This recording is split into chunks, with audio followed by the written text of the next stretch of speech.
Wow. They can't take their eyes off of it. These Art Institute students are watching video of drivers running red lights and getting in wrecks. Oh, wow. Look for yourself. The video was captured by Irving's red light cameras. In most of these crashes, no one was seriously hurt. But in this one, someone died. The compelling video illustrates the need to make intersections safer, something the red light cameras are helping to do. It's been quite successful. We've dropped the severity by about 75% from what it was previously. One success story is here at the intersection of Highways 114 and 161. One intersection had about 14 red light crashes the year before the cameras went in, and since then it hasn't had more than 5.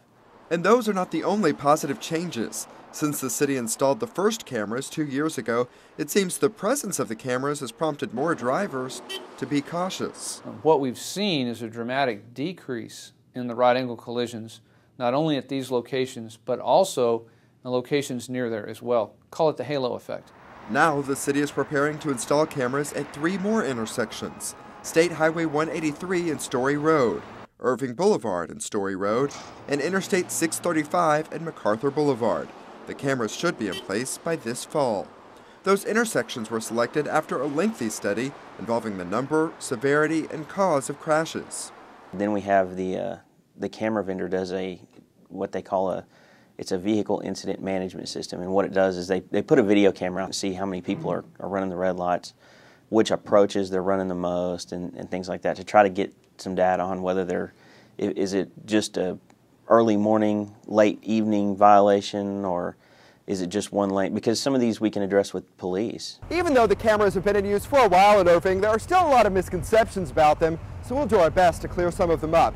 One myth is that getting a red light camera violation hurts your driving record or drives up insurance rates. That's not the case. In fact, once you pay the $75 fine, it's over. These are civil violations, and we're required to put on the notice itself that a warrant can't be issued for your arrest, and they won't go on your driving record. The person who owns the car is responsible for the fine. That may not necessarily be the person who ran the red light. It doesn't matter if the friend was driving or if it was a husband and wife. I've had the wife come in and demand that it be in the husband's name. Unfortunately, we don't transfer to that. Some drivers have claimed that the location of the cameras is secret. That's not true.